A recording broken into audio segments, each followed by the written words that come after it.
I'm Jack, creator of Intergalactic Ace. Today we're going to learn how to play the game. For box contents, or how to set up the game, check out this video here. Right now, we're going to jump right in to how to play. The objective of Intergalactic Ace is to become an ace by gaining 5 kills. Kills can be gained by defeating enemy ship cards, but in order to stand a chance against the enemy, it is important to first have a well-upgraded ship. On your turn, you can perform one of 3 possible actions. You can upgrade your ship, fight an enemy ship, or scan for future enemies. When upgrading your ship, you can do so 2 possible ways. The first and most common way is to simply flip over an upgrade card and add the corresponding statistics to your ship. In this case, I would add 3 cloaking, 1 maneuvering, 2 speed, and 1 shield. On average, the upgrade cards will give you about 6 resources, but those resources may or may not be the ones that you actually need or have room for on your ship. For that reason, you also have the option of doing a manual upgrade instead. When doing a manual upgrade, you can add 3 resources to any of the categories on your ship, except for the scans category. If you do decide to upgrade your scan category, you can add 1 resource to the scans, but that's it. You can't add any other resources to any other categories. If you're not doing the scans upgrade, the 3 resources can be added in any way you choose. You can add all 3 to 1 category, or you can spread them out among 2 or 3 categories. Once you feel that you have upgraded your ship sufficiently, you can try your hand at fighting enemy ships. To do so, you first pay 3 fuel to fly out and find an enemy to fight. Then you flip over the top card from the enemy ship's deck. You will notice at the bottom of the cards are 4 stat categories: weapons, cloaking, maneuvering, and speed. These correspond to the same 4 categories found at the front of the player's ships. From now on, we will call these categories combat stats, because these are the statistics that you compare to see if your ship is even ready to enter combat. In order to fight an enemy ship, the player's ship must first have superior or equal stats in 3 out of the 4 combat stat categories. To illustrate this, let's take a look at the example of the green headlamp right here. So the green headlamp has a weapons level of 3, cloaking 9, maneuvering 8, and speed 6. Let's compare those to the stats on my ship. The stats on my ship are weapons 6, cloaking 9, maneuvering 8, and speed 7. My weapons and speed are better than those of the green headlamp, and my cloaking and maneuvering both tie. This means I do satisfy the requirement of having superior or equal stats in 3 out of the 4 categories. In fact, had my maneuvering been much lower, and been lower than that of the green headlamp, I would have still had superior stats in 2 of the categories and equal stats in 1 category, which still is sufficient to fight. When comparing combat stats with an enemy ship, if the player does not have superior or equal stats in 3 out of the 4 combat stat categories, then they must issue a full retreat.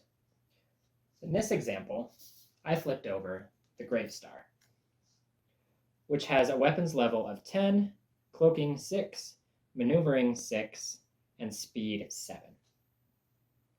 It beats me in weapons, maneuvering, and speed, so my stats are not good enough to fight it. This means that I have to issue a full retreat. In a retreat, the player must lose 1 stat in each of their 4 combat stat categories. Then the card is discarded, and the player does not even get the chance to fight it or try to gain a kill. If you do qualify to fight a ship, you do so by rolling the dice to try to beat the enemy's defense level. In this case, the green headlamp has a pretty low defense of 3. I rolled a 4, which is high enough to get a kill.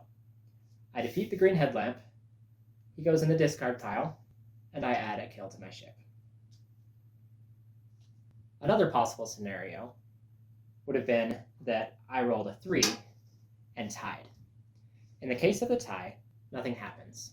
That means I don't gain any damage on my ship, but I also don't gain any kills. The card simply goes in the discard pile, and my turn is over. Had I rolled a measly 2, that would have resulted in a defeat. In the case of the defeat, the player loses 1 resource in each of the 4 combat stat categories.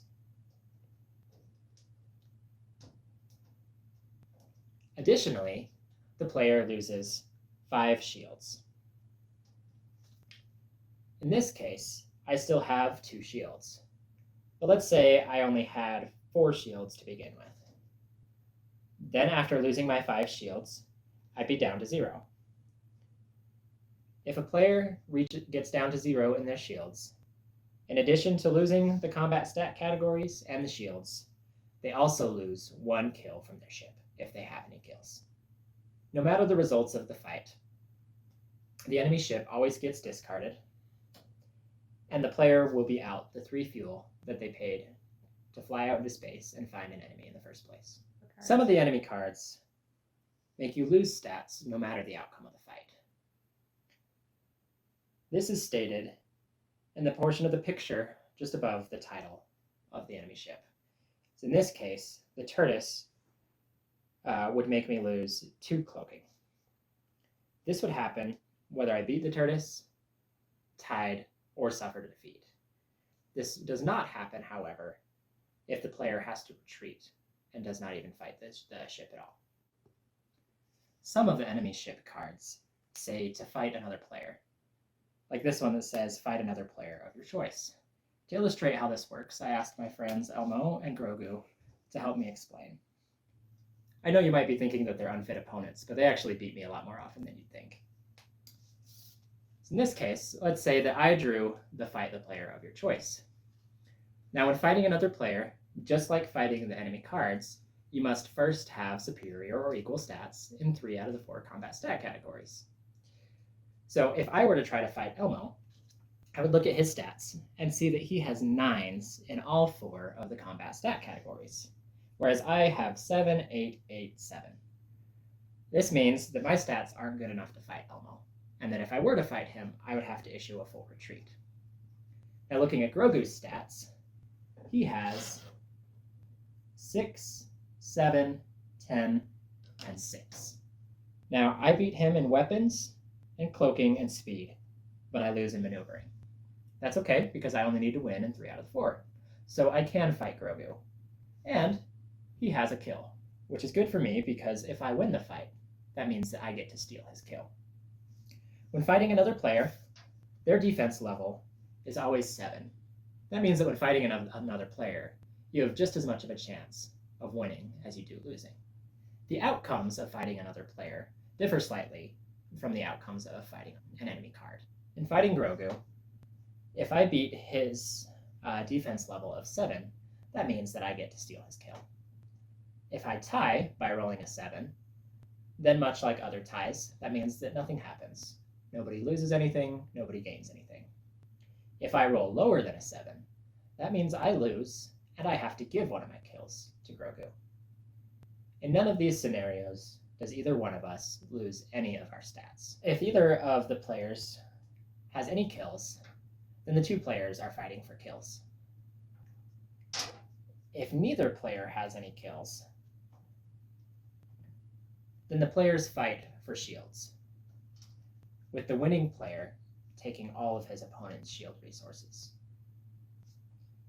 If one player has kills, but the other does not, then the player with no kills is fighting with nothing to lose.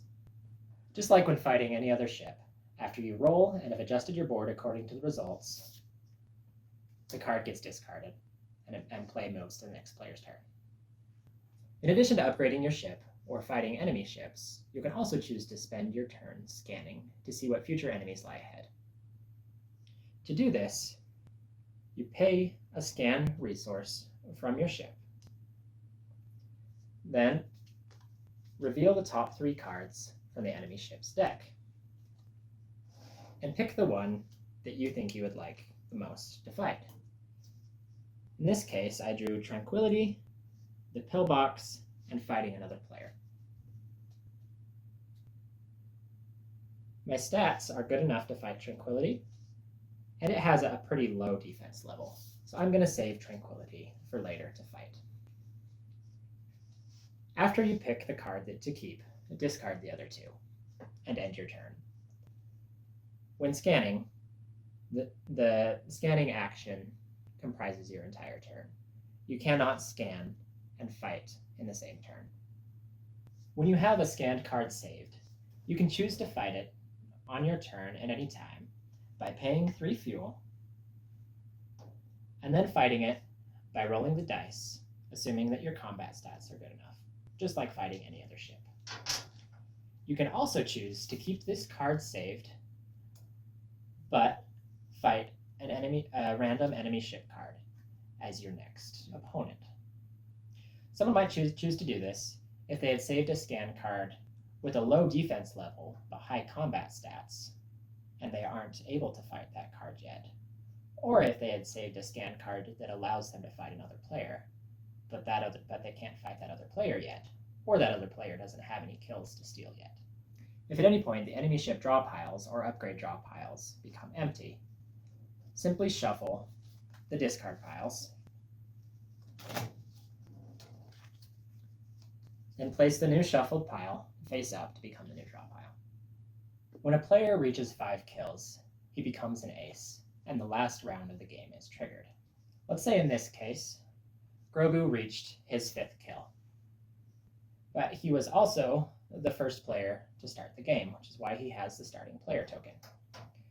That means that Elmo and I still have one more turn to take before the game is finished. I would take my turn, pay my 3 fuel, and fight an enemy ship. Let's say I got lucky and beat that ship and gained 5 kills as well.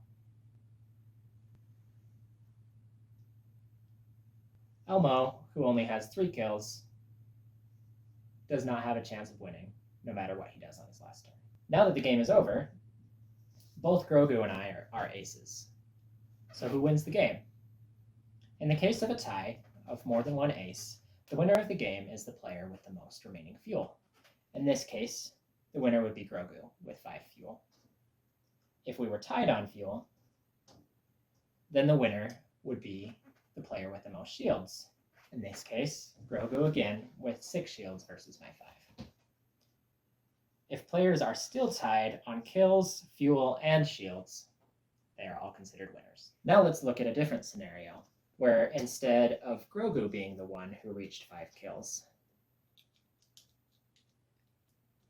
it instead was Elmo. Grogu is still the player that went first, so Elmo is the one who went last. When he triggers the final round, neither Grogu nor I has a chance to take any more turns because the final round has already been completed with Elmo's turn. So Elmo automatically wins once he reaches those 5 kills.